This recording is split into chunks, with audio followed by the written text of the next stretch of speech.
Ladies and gentlemen, boys and girls, welcome inside Garage Door Sports, your no-holds-barred weekly discussion on everything in the sporting world.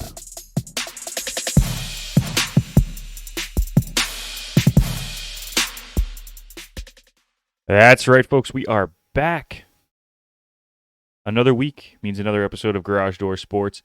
Nick McVicker, joined through the Garage Door Sports Cup phone by my two amazing co-hosts, Kyle Vardy, Irfan Manji. Boys, a lot to talk about today. Kyle, how are you doing? Day started off rough, but doing the podcast now, going to Jay's game a little bit later, so things are going to turn around, I think. It's not a bad day after that, but rough start leads to a much better day in the end. Irfan, how you doing, buddy? Good. Earlier for us today, a little tired, but yeah. Well, I'm good. That's good to hear. We got a lot to talk about. Austin Matthews is setting records left, right, and center. The Raptors have clinched a playoff spot.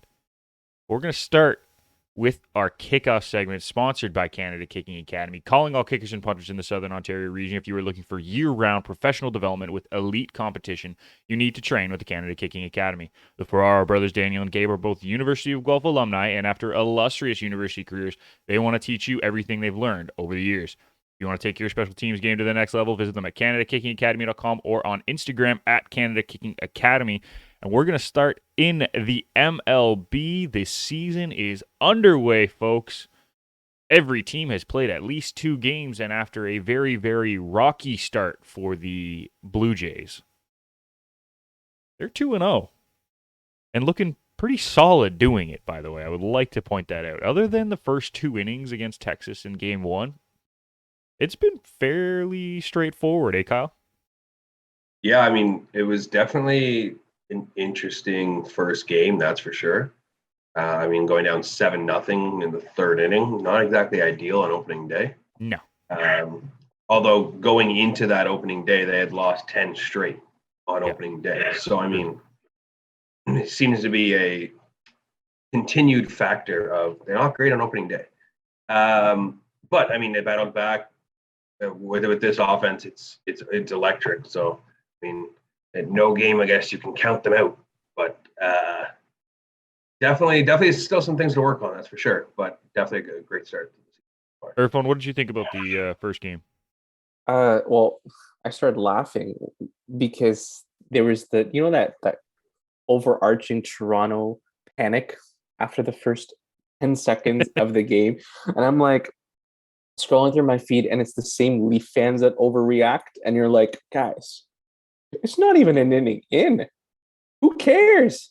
Yeah. Just even if they lost game 1, I would have been like, game 1 out of 162. It was the overreactions that got to me.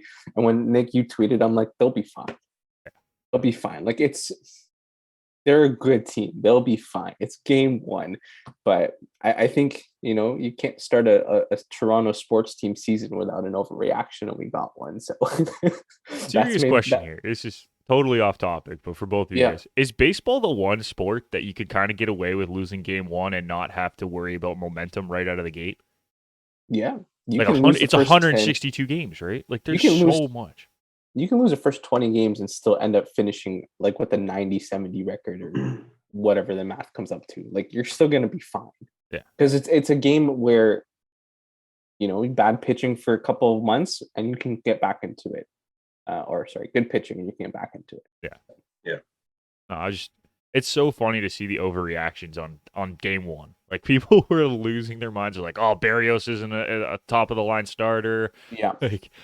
What are we doing with this lineup? We can't even hold the Texas Rangers. I'm like, okay, Texas went out and mind you, Timmy this is Seager. Right, but mind you, these are some of the fans that I was reading his tweets. They were, Matthew sucked today and Marner sucked today. And you realize they're the 2 best players in the what? So it's just funny when I see the overreaction and you go, guys, deep breath. Deep breaths. Just one game. Deep breaths. Just one game. They'll be there at the end of the season. Also, who had Danny Jansen hitting the first hit for the Jays this season? No. I'm not surprised, though. I'm shocked that no one before him got a hit. Well, yeah, 7 John guys. John Gray was no hitting him through 3. So Yeah. That Jansen that got slider was a nasty. single in the 3rd inning. that was the 4th when they actually scored a run. No. Jansen got a hit in the 3rd inning because he was 8th in the lineup. He had to have come up. There's no way he got to the 4th. No. I think they were a little eager to hit at the plate in the first 2 innings, and that slider was just moving. Mhm. Hey, you got to play the pitcher, and he pitched well for the first 2 innings, first 3 innings really. Now you got a blister, had a boo boo. And then they figured him out, and the bullpen had no chance. They had no chance against the Jays. They were just too good after that, which is, I mean, great to watch. Around the league, everything kind of happened the way I expected it to.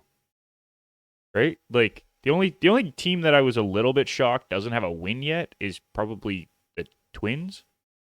But then you look who they're playing. They're playing Seattle. Right? Yeah. So it's like, okay. Can't really fault them. To be honest, the biggest surprise is the Cubs being 2-0 against the Brewers. Yeah, but I don't know about this Brewers team this year, so I'm not shocked by that. And the Cubs were at home. The Cubs are a terrible team. That's all I know. I know, but that you have to admit Wrigley Field is like a fortress for them, right? So the fact that they're at home opening weekend, like they probably got a lot of boost from the fans. And I just don't know about the Brewers team, so I'm not shocked by it. But you're right. Like maybe that's a shock. I think the biggest shock to me is that the Dodgers aren't 2-0 against the Rockies. Or 1-1. Like, I just the rest of the things all kind of played out exactly how I thought they were going to. And we still have obviously games today. Every single team plays today to finish off their first series, I believe. I think it's all going to go the same way. Like I don't expect any surprises today either. Jays have Ryu going against the Rangers. I think he's going to handle this lineup pretty straightforward because they're hyped up on the fastball, and he doesn't really throw a fastball. Well, he throws what they consider a fastball. It's not a fastball, but it's by definition, he throws a fastball grip. Right. But I mean, like, in comparison to the other pitchers that they've seen so far, the Rangers, Ryu's fastball is not really a fastball, and they're hyped up on the other fastball, so they're not going to hit any. They're not going to get any. 100%. It'll be a fun game for you to watch today. Oh, it'll be a very quick game. I'll be out of there by 2:30. Nothing wrong with that. Quick baseball game and back home. Yeah, get back home, spend time with the family. Yeah, it's good. Exactly. Irfan, did you see any surprises so far In the MLB? No. in the MLB? I'm surprised that Kimbrel didn't blow his save, actually. In game 1. I mean, I was like, what are we getting out of him when he came out of the bullpen? And you're like, well, that's what they wanted from him. So good save there. Otherwise, not too much surprise that the the Yankees Red Sox series has been interesting as well. They've just going at each other. You can tell they hate each other, so it's wonderful. Yeah. I kind of hope that they just beat up on each other all year, and the Jays can kind of like just sneak through. Yeah, well, like the good thing with the Jays is I think they have a tougher schedule now, and then I think June, July is when they actually get the Orioles from 15 of their last 54 games against the Orioles. So I think if they play consistently well now, and strong 2 to 2.5 months, I think they're in a good position. Fair enough.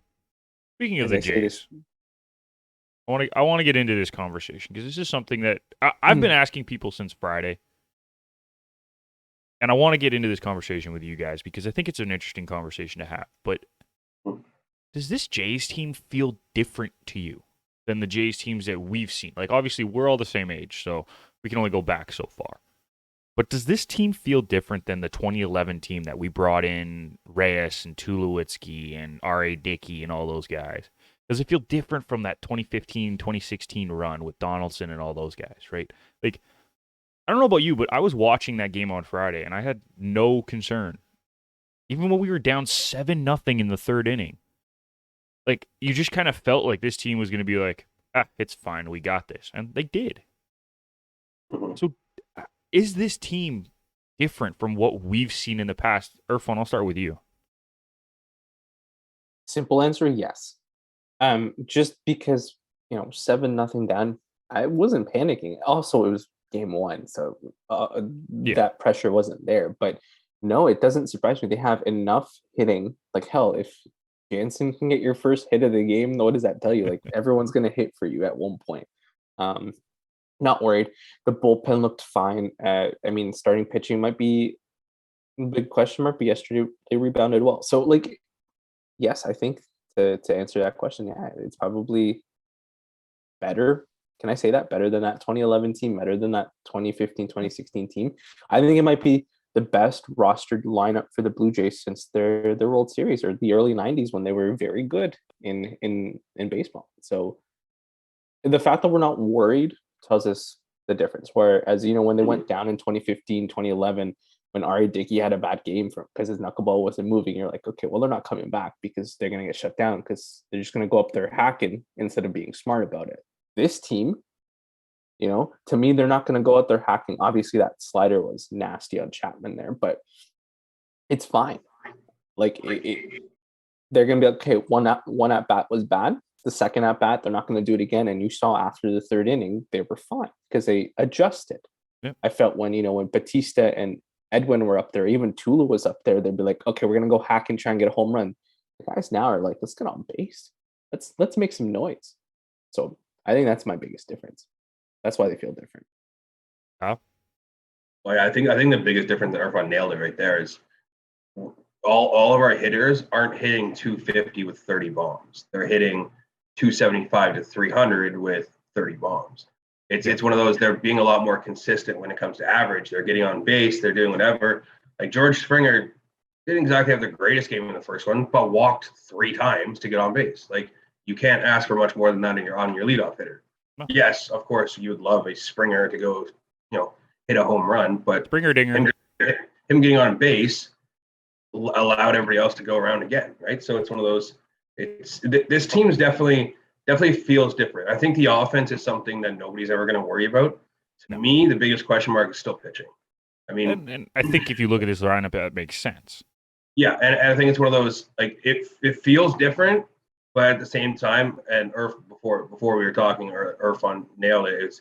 It's the Toronto resentment, I think, is what it is, and the urge to hold back on their expectations because it's a Toronto team. Something's bad's going to happen eventually. It's just kind of how that works. So I think that's kind of where all the reserve is coming for the Jays, where it's like, oh, here we go again, 7-0 in the third inning. But then it's like, well, this offense is pretty good. They might have a shot. Yeah. Honestly, it all came down to the bullpen. It was one of those, if the bullpen gives up more runs, it's over. But the bullpen is now a strength for us. Exactly. Seems like. So them like basically stopping the bleeding, so to say, it was huge. That was the biggest thing. Yeah. I mean, I'm still not a fan of Piamps or what the heck's his name? I don't know. Joel. No, was it Piamps or who's the guy that came in second? Yeah, not a fan. He can leave. Don't care.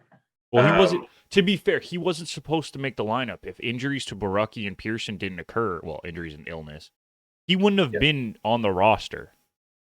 You can still probably find something better. Right? But because they were, and he pitched last year in the majors, he was the guy who was brought onto the roster just until these guys come back. But as soon as Borucki's back, he's probably gone. So we probably won't have to worry about Salcedo for very long. We can only hope. But no, I think you guys are both right. And I was watching that game on Friday, and I'm like, okay, I'm not worried about this team. Yeah, it sucks that Barrios had a bad outing. But guess what? He's a starting pitcher. They're allowed to have 1 or 2 bad outings in like a stretch. It happens. The fact that our bullpen was so good on Friday gave me a lot of hope because they looked really good. What? They gave up 4 runs total across 8 innings? 8 2/3 innings? Yeah. Right? Like, that's pretty solid outing for a bullpen when you have to pitch 8 2/3 innings. I'll take that pretty much all the time. And they limited how much was happening in one given inning, which was huge. That back end with Yimi Garcia, Adam Simber, and Jordan Romano looks very, very good. I kind of like the difference between the 3 of them. Yeah. Right? And you mentioned it, Kyle. The lineup is just great. This is one of the best lineups 1 through 9 in the majors. And let's not mince words. Santiago Espinal has had 2 huge hits already this season. Yep. Right? 2 huge doubles, RBI doubles. Like he's like 2 for 4 or 2 for 5, and both of his hits have been RBI doubles. Yeah, I would honestly would not be surprised if he's starting today. No, but you know what? I don't mind them having Biggio in because Biggio's looked super good as a defender at that second base position. So it's not like yes, he hasn't necessarily done anything at the plate, but he's in the 9 hole. Like, if that's the biggest issue that you have is your 9-hole hitter's not hitting, guess what? I'm going to take it. Like, that's how good this lineup is. He literally looks like an automatic out right now when it comes to offense. And yes, and I agree that that's a problem. But he's also faced, I mean, Gray looked very good in the first game, and he only got 1 at bat. Biggio. Sure. They pinch hit for him in his second at bat. So, yeah. Let's take that with a grain of salt. And then, yes, yesterday he didn't look great. I will admit that, and I'm not going to mince words. But he did get a walk, right? Like I'm pretty sure he had a walk. It was like a 3-2 count. He got walked. So you know what? He's getting on base still, like he always does. So I'm okay with him being the 9-hole or Espinal being the 9-hole hitter. That's fine. This lineup is that good. He has not walked. He didn't walk. Okay, so he worked a 3-2 count and fouled a couple off. Like he was 0 for 2 with 2 strikeouts yesterday. Okay, so it was a strikeout. For some reason, I thought he had a walk. But regardless, it doesn't really matter. Like, that's the 9-hole, right? Yes, you want your 9-hole guy to have some sort of production, and Santiago has. So as I said, I wouldn't be surprised like you if he's in the starting lineup today. But this is a good lineup. This is a very good lineup. See, it feels different. I'll say this about Biggio. If Espinal was a lefty, Biggio would not be in the starting lineup ever. No, he'd be a bench player. I don't mind him being a bench player. That's a very good bench player. Guy can play anywhere. Like literally, he can play anywhere. But I mean, he could play catcher. He has played catcher.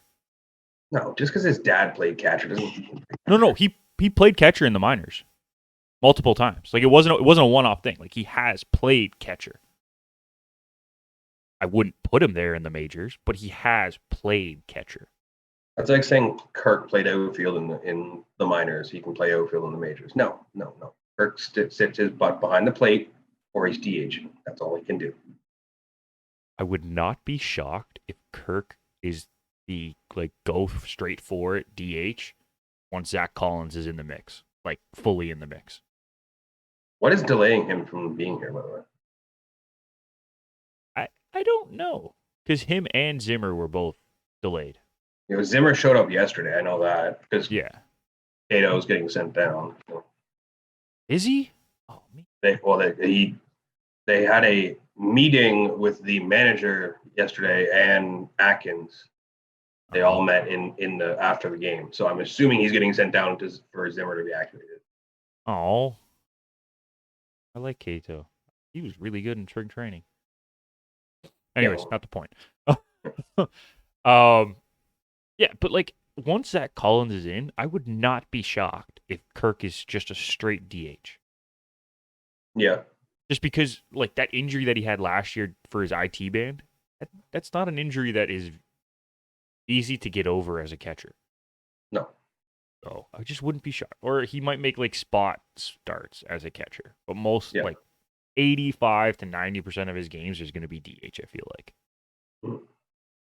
All right, that'll do it for our kickoff segment, sponsored by Canada Kicking Academy. Visit them at CanadaKickingAcademy.com or follow them on Instagram at Canada Kicking Academy for more information.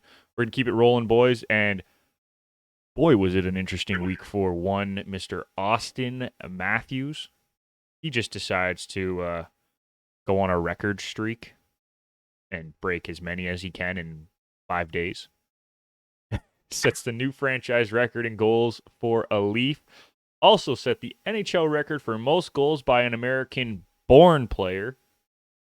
Very important to specify that because Brett Hull also was an American player, but he was born in Belleville. He has 4 seasons with more goals than Austin Matthews right now, so we're not there yet, Austin Matthews. How impressive has this week been, though? Like, Kyle, the guy just set multiple records. He's also like one game short of tying Rick Vive for most multi-goal games in a season. Hmm. Poor Rick I mean, Vive is losing all his records. Well, and Rick said it the best. He honestly said records are there to be broken. He's happy to have them broken.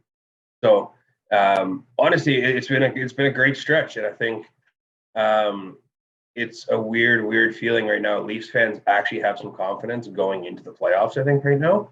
Hold on. Do we have confidence going into the playoffs, or do we have happiness going into the playoffs? Because I feel like that's two very different things. I honestly think there's confidence because it feels like the biggest thing is Matthews and Marner always disappear in the playoffs. Yeah. Is what the big right. This year it's kind of like the Jays. It feels different. It does. Like it doesn't feel like it's a regular year where okay, Matthews puts up points. It feels like he is a legitimate, could go out there and score at least a goal every night in the playoffs. Like that's what it seems like. Yep. The way he's playing on that level right now is what it seems like. So I think like Leafs fans for the very first time actually have confidence. And I'm sorry to say Irfan, but I want to beat up on the big bad Bruins and make it to the second round. I want to play the Bruins in the first round. Yeah. And right now it's looking like that. Obviously, in the last couple of weeks, things could very well change. But it does look like it could be that matchup. And in me, what's more fitting than beating the Bruins and getting out of the first round? I think that'd be a very fitting thing to have. You exercise your demons. Oh, it's true. If you're a Leafs fan, like we also match up better. Well, that's things like, would you rather play Tampa or Boston in the first round? I'd rather play Boston. Just a matchup thing at this point for the Leafs. They match up better against Boston this season than they do against Tampa or Florida or whoever. That's the thing is nobody really matches up against Florida or Tampa other than themselves. Like, yeah, that's true. If first off, if that's a second round matchup, if it's Florida Tampa in the second round, that is going to be an outstanding second round. Yeah, because it can't happen in the first round, can it? No. Well, it could. No. If Tampa, but then if Tampa keeps struggling, Washington would have to win every single game, and Tampa would have to lose every single game. Yeah. Like, well, not every single game, but most of them. Well, there's just 6 point gap right now. Yeah. With and they've 10 or 11 games to go. With 11 games to go. But even then, 11 games to go, you're going to ask Tampa to lose 6 of those? Like, that's a lot to ask. I know. Well, I know. Considering their last... I'm just saying. Like, it's not every game. They only need to... It's a 3-game flip. I mean, yeah, I guess they technically have lost 4 straight already. So. Yeah, they're 4-4-2 in the last 10. Right? They're not doing well. Washington's 6-4, so they're not doing much better. Tampa plays nobody. I just looked at their schedule. They play nobody. Yeah. So, well, I mean, they play Dallas, who's fighting for a playoff spot, so that could be a tough game. They play Toronto once, and then they play Florida. That's literally it. And then Nashville. I guess you could throw that in there too. There's you can potentially 4 losses. Even then, they're going to beat Columbus back to back. Like they're going to beat the Islanders. Like, yeah. And if you look at the cap schedule is stupid. They play Boston. Boston, Leafs, Colorado, Vegas, Leafs again, Islanders twice, and end with the Rangers. Hey, if you want to make the playoffs and go in hot, why not? Well, as I said, they got to do it somehow. That's 11 games. So I'll add to what you said, Kyle. I think, but the thing is with the Leafs this year, I said this last week, aside from goaltending, that's the only question mark. They can take on the Panthers. I think they can take on the Lightning. I think they can take on anyone in the Metro. They're a good team. Yeah. And if they're going to get Boston in the first round, I'll be one of the first people to say to you, it's going to be a good series. And I think they'll win this year because if you go line by line, Boston spread the offense out with their first 2 lines, but the Leafs have more depth. Yeah. That's what it's going to come down to. And honestly, it's going to come down to which Campbell you get. You're going to get the Campbell you got before the injury, or you're going to get the Campbell who went shot for shot with Carey Price last year. Like, it depends which Campbell you're going to get. If you get the Campbell that shot for shot, you better hope that, Swayman or Ullmark, whoever ends up playing, plays the exact same. Like, you have to hope that it's honestly, it could come down to a goaltending battle. And I don't know if it's necessarily going to be a good goaltending battle or who keeps the puck out a little bit more than the other.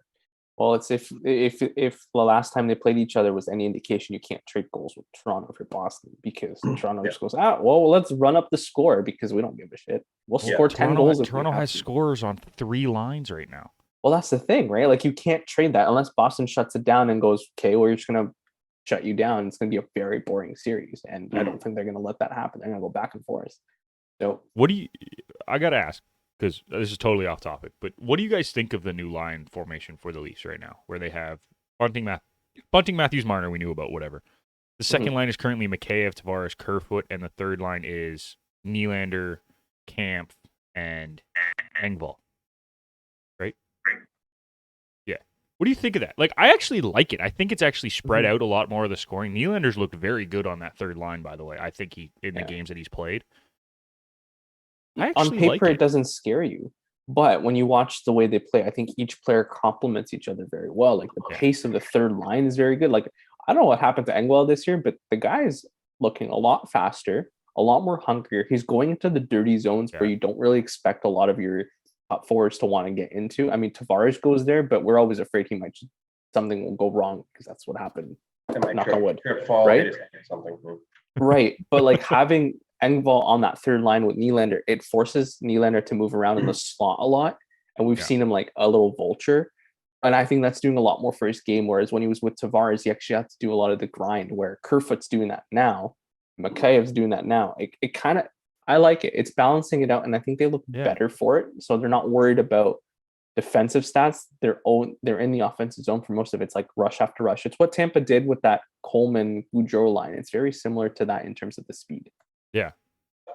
I'll say this. I think the best signing in the offseason was David Kampf because I think David Kampf makes everybody better on that line.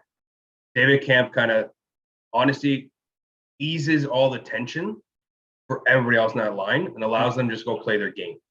David Kampf, I'll say he's like a very light version of a Bergeron type of thing, where he's a center who's out there. He does a little bit of everything, but he's great in his own end. Yeah. And if he's in your own end, you're just that much more at ease, right? You don't have to worry and stress. Oh my God, the puck's in our zone. Oh my God, what are we gonna do? When Kerfoot's your center in the third line, you're freaking out a little bit trying to make sure, hey, the puck's got to get the hell out of the zone. But when you got Engvall's in the corner, as Irfan said, like Engvall honestly took a step up. I was a huge anti-Engvall person. Yes, you were. I call him giraffe neck. Like I hated the guy. But like him and Mikheyev this year have taken huge steps forward, and they've just been difference makers. That's the biggest thing. Their forechecking has been amazing. Well, Mikheyev, if we're shorthanded, I'm perfectly okay being shorthanded because we have a better chance of scoring than half the teams in the NHL right now on their power play. Like Mikheyev's got breakaway speed that just came out of nowhere. So like he's always been fast, but you never really saw it because he didn't have any of that offensive part of his game to really complement it. Like now he's if he's one-on-one with the goalie, he's not just shooting it right away and hitting the goalie's pad. Like he's actually taking time, maybe making a deke or whatever. So to get back to that, I think Nylander is the type of guy where he's a little bit more free to do his own thing, and he's free to use his speed and his offensive ability on that third line because Engvall's going to get the puck in the corner. Kamp's going to do his thing. So if Nylander can go for his skate all the way around the offensive zone, he can do the full 360 if he wants. Yeah. And I think it'll be interesting if there's a chance that Kasha comes back. I don't know where Kerfoot's going to fit because I think Kasha goes back to that second line with Tavares. Kasha was never on the second line. Yeah, he was playing with Tavares. No, he played like 2 games on the second line. He was on the third line with Kampf because they were the 1-2 combo on that third line. They were so good together. Yeah. So they dropped Kerfoot down for what, like 2 or 3 games on the third line, and they moved Kasha up trying to get William and Tavares going. Kerfoot was on the fourth line for a couple weeks. He was centering the fourth. Right, but they dropped him down. They moved Kasha up for, as you said, 2 weeks. Yeah. Right? So 5 games maybe. I kind of feel bad for Spezza, to be honest. Well, and Wayne Simmons does not look good. Kyle Clifford looks good. Clifford looks good, but Wayne Simmons looks off right now. Man. I don't know what it is. And it's been a huge change. Like at the beginning of the year, I thought Wayne Simmons looked really good. Even when he wasn't scoring, like he was still involved in the play. He's looked awful the last like 4 weeks. Yeah, not great. He's not looking good. Anyways. But to We'll get back to at the end of the season. To get back to your original statement, Matthews feels different this year. Yeah. He feels different. And a question that I've been throwing around, and I kind of want to get your opinions on it because I think it's a fair question to ask. Yep. Is this the greatest individual Toronto sports season in history? Not just that we've ever seen, but in history.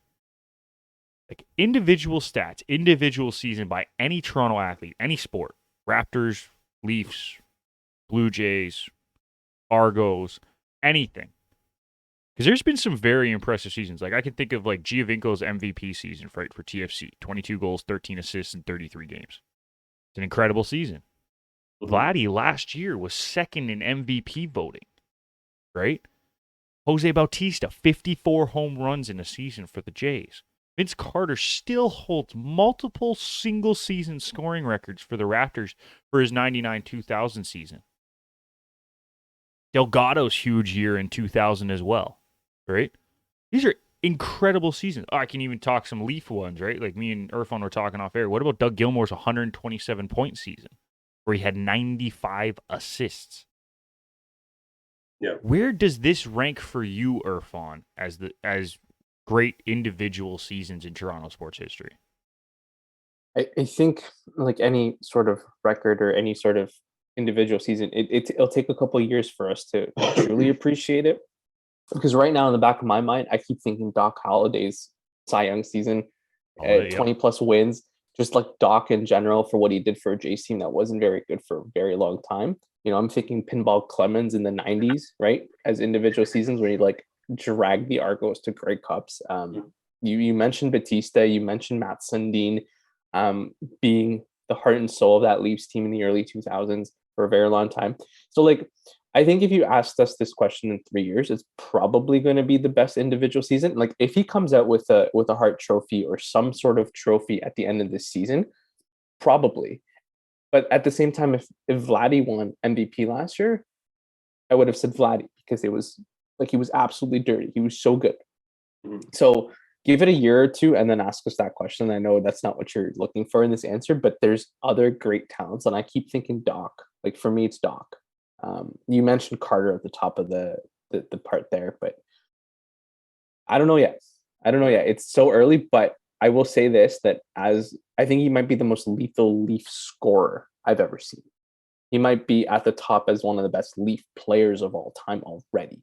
Yeah. Like he's 24 and he's halfway through games played, points scored as Matt Sundin has. He'll beat it. And when he does, we'll have that conversation that he's better than Matt Sundin for sure. Yep. Fair enough. Kyle, what about you? What do you think? I don't think it's the top individual season. I think it's a great season, don't get me wrong. I think in order to be top three, I would think he has to win the Hart Trophy, in my personal opinion. Okay. Don't get me wrong. I think the goal scoring is great, but there's other seasons that have just been untouched. I mean, literally, if you look at Delgado's 2000 season, it's unreal. Yeah. He hit 344 with 41 home runs and 137 RBIs. If you did that in today's world, you're winning the Triple Crown and you're winning the MVP unanimously. Nobody else is getting a vote. Like that type of season, and the fact that the fact that Delgado finished fourth in MVP voting that year is just absurd. But like to me, like that type of season, that's just one of those ones where it's like you put it on a mantle, right? Yeah. The thing with Matthews' season this year is Matthews could beat this season next year. That's the only thing. Is like, and I think I'm almost holding out hope that this isn't his best season. Yeah. It's one of those like, if this is his pinnacle, I want another step, right? If you're making $11 million in the season, this is exactly what I would expect from you. And I think Marner's kind of doing that too. He's making his money more worth it because he's finally scored 30 goals. And But that was And now hold on. he's- That was never going to be Marner's strength. He was always going to be an assist guy. But it's one of those. If you're getting paid $11 million, you can't have 15 goals. I'm sorry, you can't have 15 Fair goals, enough. right? If Fair you're putting up 20 to 30, that's better. And I think that's more like now Marner's actually, well, first off, Marner's now dangerous because he actually found a shot. Yeah. So it's all of a sudden now all of a sudden True. it makes the Leafs a lot more dangerous, where it's not just Matthews who's shooting. Yep. If you're playing the pass and you leave Marner open, he can shoot and score. So it's like, I think these two type of players' seasons are what I now expect out of these two players.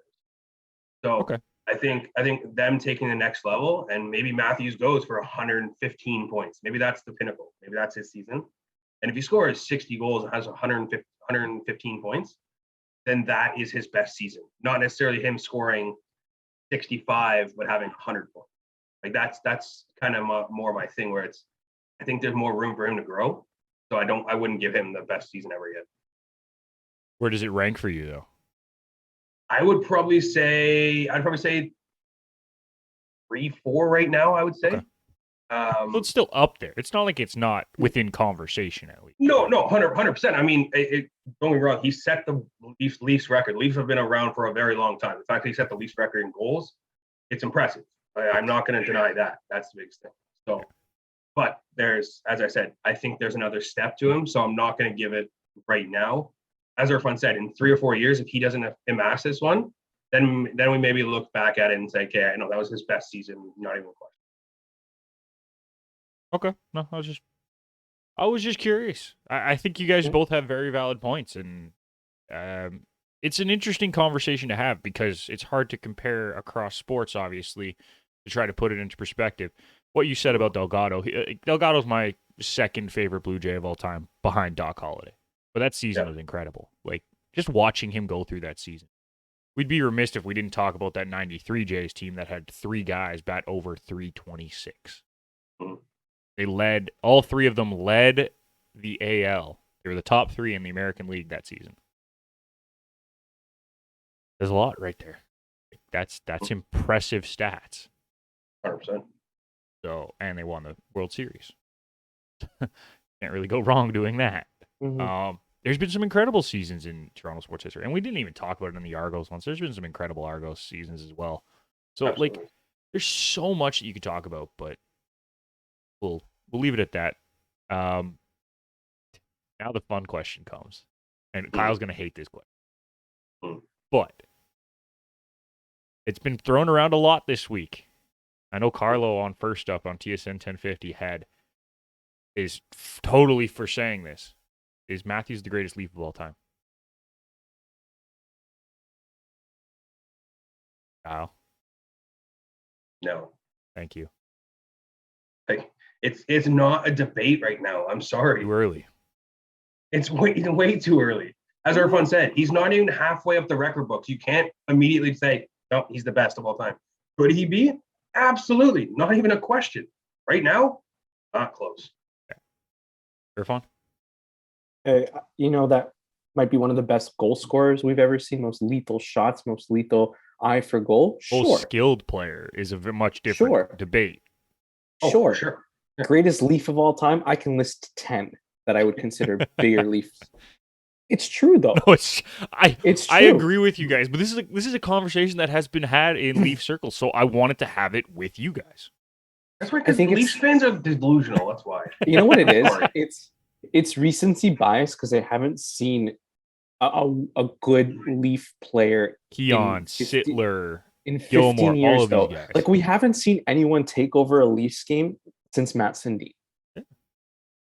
So like the fact that generation was like 5 when that happened, and now they're like 30, and they're like, oh, like he's so good. And it's like, okay, but if you were to go back in Leafs history, the vast history that we have, like Kyle said, you can name 10 players that are probably better than him. I think Borges Salming is a better player, a better Leaf than him. Yeah. Yeah. He's one of my favorite Leafs. Did you see him at the game yesterday? No. He was up in one of the booths with a bunch of his buddies, right? They were in one.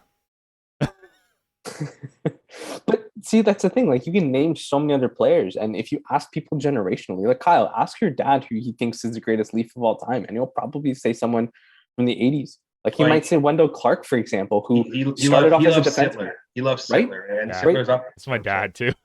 Right? Like there's so many wonderful players from our past that it's hard. But again, wait till he finishes his career at 34, 35 and is breaking every single record. And you're like, okay.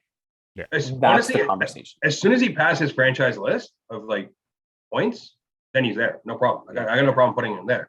But until he gets to number one on that list, you can't consider him all-time great. I agree with you guys. I'm not arguing that. Yeah, and especially when he's like, that rumor that keeps coming up that he doesn't want to be in Toronto or something, and you're like, well, okay, so if he leaves, he's never going to be the greatest leave of all time ever. The other thing is, everybody's like, yeah, he's going back to Arizona. Why in the hell would he want to go back to Arizona? Because he can beat the records in 3 years. He could beat it in a season if he wanted to. Like, sorry. Like, Shane Doan was great, but like, that's Shane it. also had you name no anybody help. else? Like, He had no help. Yeah. That poor guy. name another Arizona player. I don't know. I think Jovanovski played there for a season. Mike Phil Smith, Kessel. Rafi Torres. That's all I can tell you. Phil Yeah. Kessel. Bill Cheeseburger Locker Kessel. It's true though. Like it's ridiculous. The most skilled Leaf player of all time. That's a conversation that we could have. I don't really want to have that today. We can do that at the end of the season. That's tough because then you're going back That's a tough generations one. and it's tough to compare. That's a tough one. But Think of Frank. that's a as more one of the skills. realistic conversation though. Right now, that's a more realistic conversation. 100%. Right? But not this. I would like to point out he's only 3 goals behind Wendell Clark all time on Leafs. Kind of surprised by that.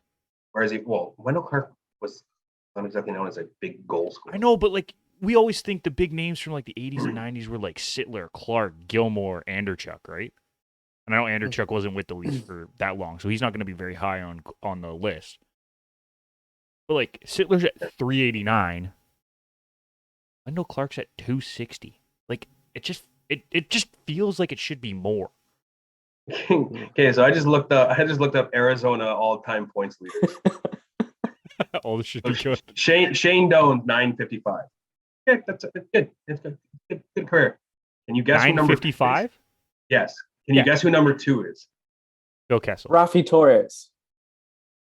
No, unfortunately not. Oh, damn. Who? It's a defenseman. Is it OEL? Ekman Larson? Yeah, with 388 points. He's number 2. Yeah, Matthews will beat that next year. Would like to point out Shane Doan would have been second in Leafs all time. Yeah. With that many 100. No, points. that's the thing. It's like Shane Doan had a great career. Like I'm not going to take away from anything with Shane Doan. But other than Shane Doan, Jeremy Roenick is 3rd at 379. Yeah, because he finished his career in there. But you think about Arizona, they think about what, like Keith Tkachuk, Martin Hanzal, like that type of stuff. Hanzel's at 313 total. Yeah. Clayton Keller right now is at 256 through 360 games. He's number 9 on the list. Clayton Keller is number 9. What are you talking about? Points by Coyotes. Points? Are we only talking like just the Coyotes franchise? Because Yes. I'm thinking the franchise. Just Coyotes franchise. So back to the Nordique days too. No, that's Colorado. Or not You're Nordique, talking sorry. Jets. Jets, sorry. This is Like just I'm on Hockey Reference. I'm looking at it. It also only has 972 for Shane Doan. Not sure where there's a discrepancy, but Dale Hawerchuk had 929 for the Jets. Because you're going back to the original Right. Jets. Thomas Steen. So I 817. guess they Kachuk probably had 6. Kachuk also played for the Jets, so he's at 623. so they probably threw that over onto the Jets aspect rather than and more considering this. So we're just looking at the Yotes then. We're not Okay, looking that's at fair. that Yeah. Jets split. Yes. Yeah. Because I'm just that's been looking the at it, I'm joke of the like- league. There's a lot. OEL's 8th on this list. Yeah. Yeah. That also says a lot about the fact that 7 of the top 8, 6 of the top 7 are from before they moved to Arizona. Yeah. Yes. Well, that's just tells you more about the Yotes organization than anything else. Well, and how many of those points were actually when they were considered Arizona, and how many of those points were only when they were the Jets? I would say 95% of those points for half those guys, other than Doan, were when they were the actual Jets rather than Arizona. Yeah. No, I agree. So, yeah. Anyways, we'll move on. One thing that we should keep an eye out, though, is if Matthews continues to make the playoffs, is if he can beat Clark's 34 playoff goals record. Like that, to me, if he can surpass. Or total? No, like total. Clark's had 34 playoff Clark goals. Did that in a season? No. I meant like overall. Yeah. So I mean, if Matthews can beat that, by all means, let's have that conversation. I honestly, I truly do believe this. Matthews and Marner will cement their Leafs legacies, I guess, if they perform in the playoffs and carry the Leafs to more than just a round. I think if they go on a small run and they do it consistently for 3 or 4 years, I think they will cement their legacies as being one of the best. Ready for this? If Matthews and Marner lead this team to a cup in the next 3 seasons, right? I'm going to give them 3 seasons. Does that move Matthews all the way to the top of the greatest Leaf player of all time conversation? I think it would definitely give him a lot better edge, 100%. Because no one else has How done sad that is it that just by getting a cup, he moves all the way to the top? We were just saying we have to see this for multiple years. We got to see him finish his career, see how he does. Yeah. If he wins a cup this year with the Leafs, how high does he jump up that list? Well, let me add this. As I say, same point would be like Josh Allen winning a Super Bowl for Buffalo. He'd immediately go to the top quarterback of all time for Buffalo. Like Jim Kelly, who? No, it would be Josh Allen who brought him to the Super Bowl. Right, but how far back is Josh Allen right now in that conversation? Probably 3 or 4. Probably very similar to where Austin Matthews is in conversation. So but that's what I mean. Like these 2 franchises. Okay, you picked 2 of the perfect franchises for my argument here. That's how strapped these 2 franchises are for wanting a championship. Oh, absolutely. Immediately they jump to the top of the list because they want a championship. Well, like you think about it, it's the exact same thing as Kawhi. Kawhi is considered the top 3 Raptor of all time. He played one freaking in my mind, he's not. In my mind, he's not. No, he's not. Half of these NBA writers are all like, because he won the chip and brought it to Toronto, all of a sudden he's a top 3 Raptor. Like, right, because it never came to Toronto. If Austin Matthews can take the Leafs even to the Stanley Cup Finals, we can still have this conversation because no Leafs done that in the last 50, 60 years. If they go to the Eastern Conference Final. They get to the conference finals and they'll be like, well, Mats did that. Let's start with 1. Let's get 1. Okay. 1 round at a We're time. Win 1 round, he goes inside the top 10. Win 2 rounds, he's top 5. Eastern Conference Final, you win that. Top 3, not even a question. Yeah. And then you win the Stanley Cup, number 1. Screw Sundin who? What? I actually think Keon's number 1. Keon's number 1. The guy won 4 cups. Keon who? No. Yeah. Keon stays number 1 if they only win 1 cup.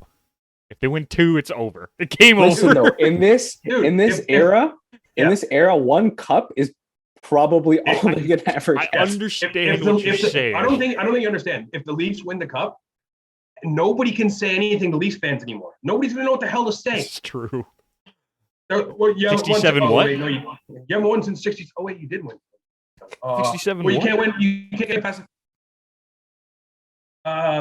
So more so for people to kind of zip it is what we're going for. Is why we want them to win. 100%, dude. Shut the fans up. Just get everybody out of here. Like, I just hope they stay humble, guys. That's all I want.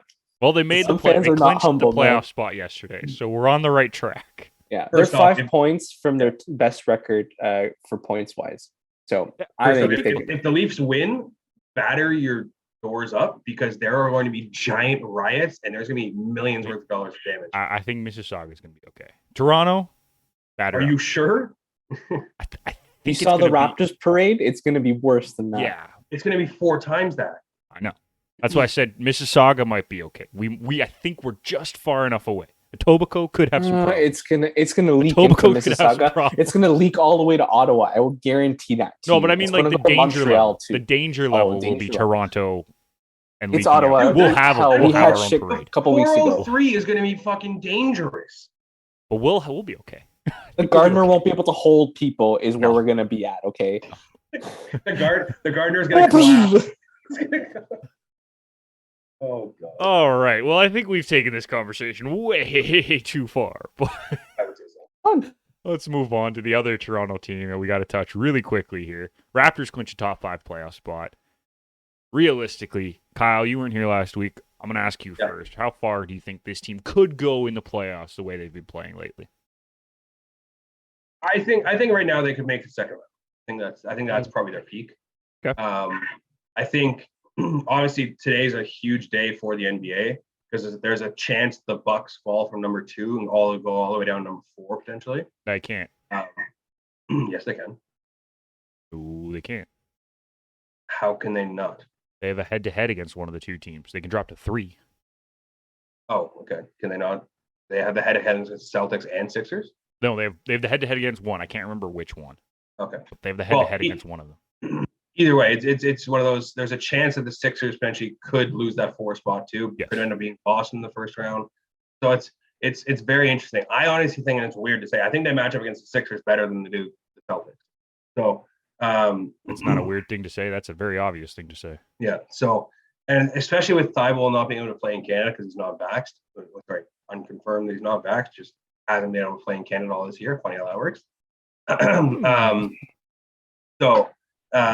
think they match up great against the Sixers, to be honest. So I think that type of matchup, I could 100% see them winning. I think a second round matchup against the Bucks, the Heat, I don't know if they get past that. I don't know if they have scoring, but I don't know if they have the true depth scoring that they really are going to need. That's the only issue. Like Nick Nurse this entire year has essentially had a 7-man rotation. Yes. Like he doesn't really have a whole lot of depth going off that bench. And in the playoffs, obviously your starters are going to play majority of the time, but you still have to have those extra, I would say probably 3, maybe 4 guys that you can bring in and you're not really worried about that team dipping in quality. And I don't think the Raptors have that. I think, honestly, this year, has been a very big surprise. Scotty has skyrocketed in terms of what people were thinking of him. So, I mean, I definitely could see them winning 1 round, but 2 rounds, I don't know. Fair enough. Irfan, what are your thoughts on this? I mean, first of all, the fact that they're 5th, better than the Bulls down the stretch, has been mind-blowing. Mm-hmm. Like, I think the Nets, if the Nets can win a couple of games, they might jump into 6th at this point. So, if there's only one game left. Oh, there's one game left. Sorry, I didn't do my math right. Never mind, we're fine. No, but I think what Kyle said is right. I think they have enough depth for the first round, especially with the way they played the Sixers this year. Yeah. Shutting down Embiid, making sure Harden doesn't see anything, right? Like, that's been huge. And then the fact that if they can, whether they get the Celtics or not, like, I think that might be a tougher matchup because Boston plays a completely different ball game. They're a little faster, a little bit more athletic. It's different. But again, 1 round I think can happen. It's that second round against, if it's the Heat, I don't know. Like, Kyle Lowry back for a playoff series is going to be wonderful. But you saw down the stretch when even the Heat didn't have their best 2 players or something like that, they still won. And Kyle says this really well, right? Like, it's that bench. It's like, if you're going to take off Fred VanVleet, who are you putting on that's going to give you enough confidence? Yep. Like, it's not Flynn. And I know I'm a huge Flynn fan. Last week we found out, but he's a Flynn fan. It's not Flynn. Flynn fan. Sorry. But I couldn't help it. It's I'm not. sorry, buddy. It's fine. But you know what I mean? Like, you're right. Like, you take Scotty off. It's like, okay, well, Boucher's in, but then you take Boucher off. Do you really trust anyone else to come in? Maybe good defense is what you'll have to sacrifice, or like you want for 2 minutes, and then the guys are back on. Like, that's the biggest question. But it's the playoffs, and we know what Nick Nurse can do. He's so good at rotating this game. For all you know, he can find a gem on the bench, and that guy goes on a hot streak or something. So 1 round is not out of the question. I mean, I think that gem could be Thaddeus Young. I mean, he's looked good in the limited minutes he's had. But, I mean, and I know Nick's a big fan of this guy, but Delano Banton, I don't want to see him in the playoffs. I'm sorry. No, he hasn't looked good down the stretch, and that's fine. He's looked very good for the Raptors 905, and I am a fan of him, and I think he will be a big piece for this team moving forward. But the last 2 months, he hasn't looked great for Raptors, and that's fine. I don't mind if he doesn't play in the playoffs at all. No, I think the guys off the bench are going to be Precious. It's going to be Boucher, Thad Young, which is saying something because all three of those guys are forwards. So I don't know. Hold on, everyone on our team is a forward based off size. Well, sure, but I don't know who that guard coming off the bench is.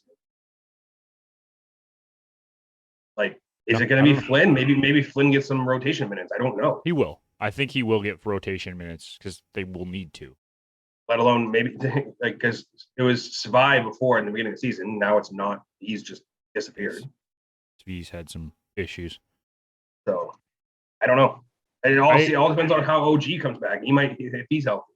Yeah, I agree with you guys though that the first round win is realistic. They play the Sixers really, really well. They play them tight. Barnes has done a great job when he's had to mark Embiid in those games, as well as having the help with Birch. You can't stop Embiid. Like, let's be very clear. You're not going to stop Embiid from putting up 25, 30, 35 points. It's going to happen. But if you can limit how good he is, limit how many times he gets to the free throw line, you're doing a good job. And I think they do a good job of that. The second round, as you said, could be very interesting. Yeah. Right? They're 2-2 against Miami this year. They're 3-0 against Milwaukee. I didn't realize that until I just looked at their numbers. They're 3-0 against Milwaukee. Yeah, they're 1-0 against Giannis. Giannis didn't play 2 of the games.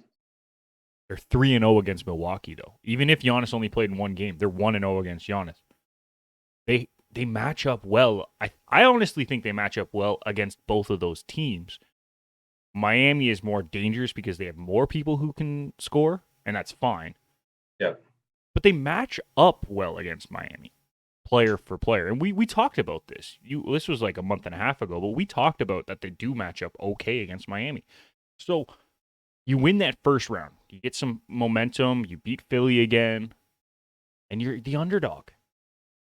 Yep. And this team loves to play that underdog role. So I would not be shocked if they win 2 rounds. Mm-hmm. But as I said, I think realistically it's 1 round and you're out. Yep. Right? Yep. I think that's the most realistic. And I want to wrap up the season. Sorry, Irfan, what? I said it's not a bad thing. We didn't think they were going to be a top team. He was supposed to be a playoff team. They were supposed to be a play-in. It was supposed to be a play-in team. 100%. They're supposed to win 36 games. Well, that's what I'm saying. Like, you don't expect that from them. No. If they went at the beginning of the year, do you remember what I said, how many wins that they were going to have? And you guys both kind of looked at me like, I don't know about that. You said 40, didn't you? I said 42 because I said they were going to be just above 500. I'm thankful that I was wrong. They've been very entertaining to watch. I say 42 would have just gotten the play-in. Yeah. No, I know. They got more than that. I didn't have to worry. Quickly, end of the season, I want to ask, what has impressed you the most about this team this year? Kyle, I'll start with you. Be a player, it can be anything. Got to be Scotty for me. That's the biggest. Like, as a rookie coming in, didn't know what expectations would be. Yeah. To be honest, it's one of those like biggest thing was like one was where is he going to fit with OG healthy, Gary Trent, Van Vliet, Pascal. There wasn't really a potential true opening spot for him. Yeah. Right. You thought OG maybe would have been the small forward. You got Kem Birch or Precious at the 5, Pascal at the 4. Where is Scotty going to fit? Yep. I mean, they kind of fixed the lineups to be around Scotty, and Scotty has impressed by doing everything. There's certain games where he goes off, puts up 25 plus points. There's other games where he puts up 10 points, 10 boards, 7 assists. Like he's almost like a triple double guy who's like in the makings. Oh, exactly. And he's like one of those. It's been elite defense, and the biggest question for Scotty was always offense, and he's proven that he can do offense if he's required to be that guy. So to me, that's been the biggest thing for the Raptors has been that. Yeah, agree. Irfan? Well, just to add quickly to Kyle, the fact that Scotty's played 2 or 3 different positions this year has been crazy. Like he's been good at all 3 as well. The fact that the guy can go from anywhere from the 2 role to the 5 is kind of impressive. Played center and he's played shooting guard. Honestly, I think the most impressive part is that they rely on him to guard the best player. Yeah. Him and OG are marking the 2 best. Yeah. He's a rookie. Yep. Yeah. This is just good drafting. Much love to the upper management. But the most thing the thing that's impressed me the most this season, Nick Nurse. Like you've seen how short his bench has been. Like when he won the championship, a lot of like I heard a lot of people say it's like, oh, it's just like the leftover parts of what Dwayne Casey left with this team. Like it's Dwayne Casey has cemented his role as a top coach because he kind of put the foundation there. Nick Nurse just added another layer. Yeah. He keeps adding his own stamp. What he does for Canada basketball, then he does for the Raptors. Like he is a good coach. Like if you were to put him on Lakers, for example, I don't think the Lakers are toiling at the bottom of that Western Conference because he's that good. So I mean, maybe that's an over exaggeration because I'm a bias to it, but I think he's impressed me the most. And it's not a player, it's the coach. Yeah. All right, I'm gonna quickly wrap this up because Kyle, I know you have to go. I do, yes. So my most impressive, as impressive as Scotty has been, Precious Achiuwa has been the most shocking guy to me. I didn't expect him to have as good of a season as he had. He's definitely grown into it throughout the year. But since the Rising Stars Challenge, he has been one of our most important pieces, in my opinion, down the stretch. I've been very impressed with him. Final thoughts, Kyle, hit it quickly. Final thoughts. Well, I'm going to go very somber so you guys can pick up the mood after this. Rest in peace to Dwayne Haskins. Unfortunately passed away yesterday. Still a lot of details to come out about the actual death. Basically got hit by a dump truck, which is very unfortunate on the highway. So very thoughts go out to him and his family. Obviously, it's not anything you want to lose, especially a player in the sport you love to watch. So thoughts and prayers go out to his family. So that's my final thought. All right, buddy. Get out of here. All right. I'll see you later. Yeah.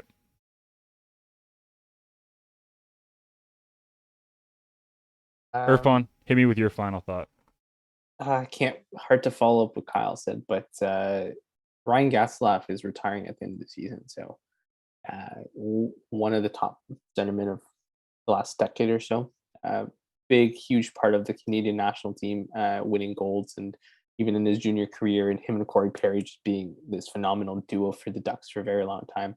But we've seen the changing in the guard in Anaheim for quite some time, and it's a high time that he retires, or whether he was moved at the trade deadline or not. But great career, very happy for him. But gonna miss him around the league for sure. Yeah, and you look back to those Ducks teams; it was always him and Corey Perry. Yeah, Bobby Ryan for a season or two. One of them you kind of don't like the way Corey Perry does some stuff, especially since he's gone to Montreal. No offense, like he's been kind of a pest. Never had anything bad to say about Getzlaf. No. Right? Like he's kind of like Jonathan Taves, right? Like just a guy who everyone kind of liked.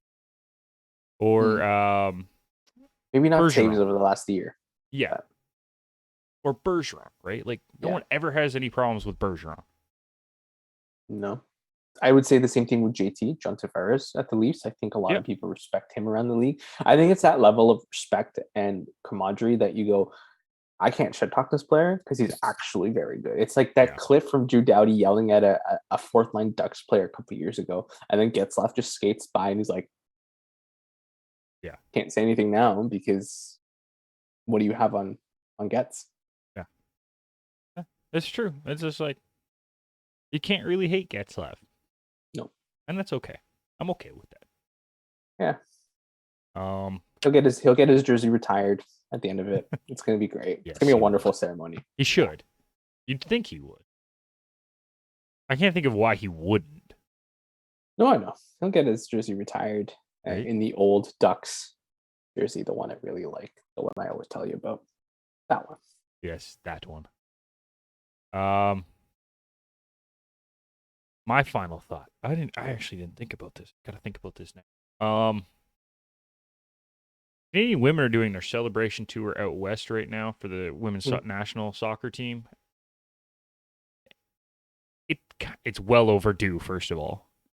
But Stephanie Labbe played her last ever Canadian match on Friday. Got subbed out. I think it was 10 minutes left or 20 minutes left in the game, so that she could get a standing ovation, which was the right way to do it by Bev Priestman. Shout out to her.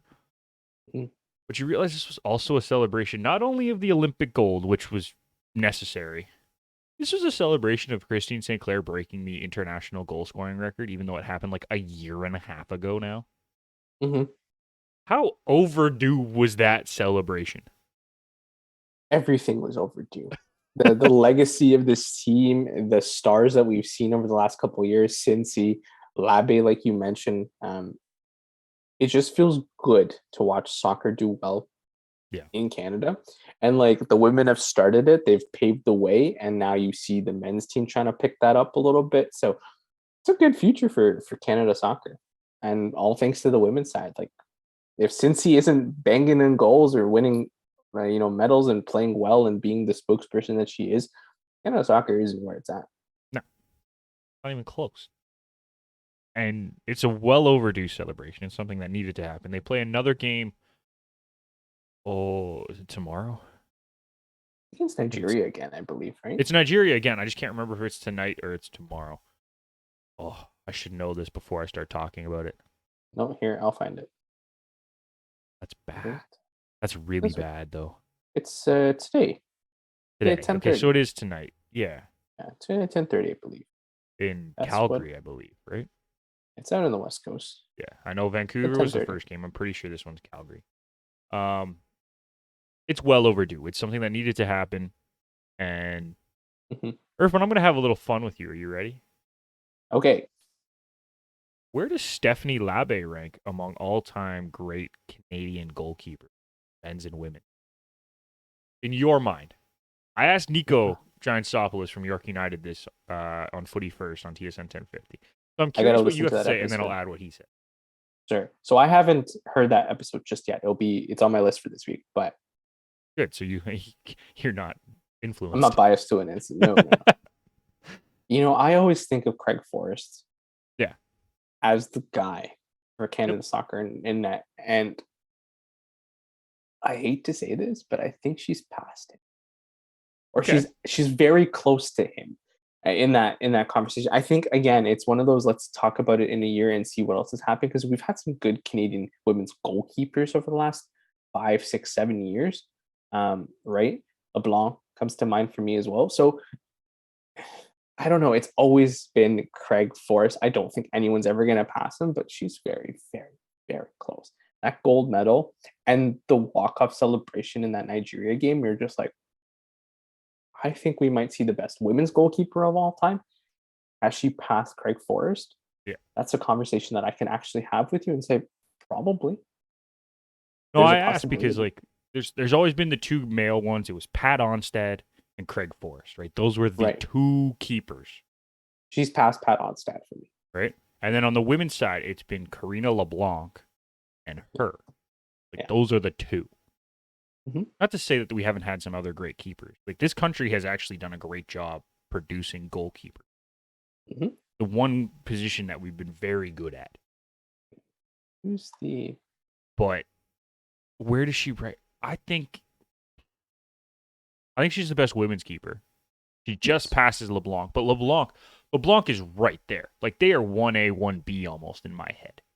I think so. With Labe being 1A. But Labe winning the gold is what? No, I don't put as much as you have to put team medals and stuff like that into perspective and put them on their thing. When I look at great players or great goalkeepers, I look at what they were able to do, right? So for me, Pat Onstad and Craig Forrest never won anything, right? We know that. So I think you're right. I think it's second for me, but it's those top four. Like those top four are very, very interchangeable.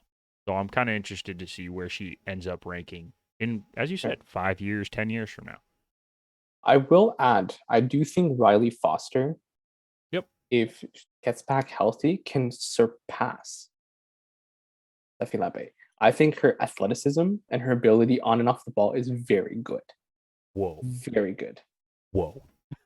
Very, very good. She is a wonderful goalkeeper. I'm not denying that, but whoa. No, I know, but I've also made that statement about Donnarumma being better than Buffon at the end of his career. Yes, but I could see that one right out of the gate. Yeah. That one makes sense to me. But if we've seen anything from Riley Foster, especially with her playing in England and getting that exposure to good goalkeeping and good play, I can see it happen. I think Sheridan can be a top 5 goalkeeper of all time as well for Canada. Yeah. but I think Riley Foster has the potential to be better than LeBlanc and Sheridan, and maybe even better than Lappe. Okay. And let's not forget, we have two great keepers right now on the men's side, too. Milan Borjan will probably end up getting his name put in that top 5 category at some point. Of course. And Maxime Crépeau has the ability to as well. This guy is a very, very good keeper. He is. And then Nico mentioned 2 very good keepers playing in the MLS right now as well. Their name Pantamis. Yes. Montreal. Like they have a high ceiling. And Dane St. Clair. There you go. They have a high ceiling. St. Clair is good. That's what I'm saying. That guy is good. They have a high ceiling, but I think the reason why Craig Forrest and Pat Onstad hit that top level is because we grew up watching them at that level. Yep. And they're like they just left that legacy and the name. But I think and if you're looking at, they were that good. They were. But now for talking about the next generation, we have some very good goalkeepers coming up. And, Foster for me is one of them. If she comes back healthy, she's one of them. Fair enough. Well, that'll do it for today. If you want to follow us, it's at Garage Door Sport on Twitter, at Garage Door Sports on Instagram. If you're looking for us individually, it's at Nick McVicker on Twitter and Instagram for myself, at Irfan Manji on Twitter and Instagram for Irfan. And Kyle is at Kyle Vardy. He did have to leave early, but hey, I mean, he's going to a Jays game, so we can allow it. Make sure you tune in next week. We got a lot to cover because you know what's kind of sneaking up on us here, Irfan, that we haven't really talked about yet? Oh, what? The NFL draft is in 2 weeks. Oops. We talked about the combines and everything. Oops. It's kind of sneaking up. And not to mention the CFL draft is a week after that. It sure is. We got a lot to talk about. So make sure you tune in next week. We'll also be looking at NBA playoffs because they start next weekend. First games are on Saturday. The play-in tournament is happening this weekend or this week, so get to watch that as well. The 2 teams are coming out of the play-in, correct? Ooh, yeah, from each conference. Okay, the Hawks are hot. Keep an eye Hawks on are those hot. guys. They're hot. The Hawks do not match up well against the Milwaukee or Miami. No, but they're hot coming in. They are. That's good. I'll give you that. I'm giving you that credit. But yeah. Sorry, I cut you off. We'll see who's playing. NHL should have their playoffs more sorted out by the time we get to next weekend. Not sorted out, but more sorted out. Yeah. So we'll talk about that. Lots to talk about next weekend. So make sure you tune in right here on Garage Door Sports. We want to thank you for listening. We'll see you next time.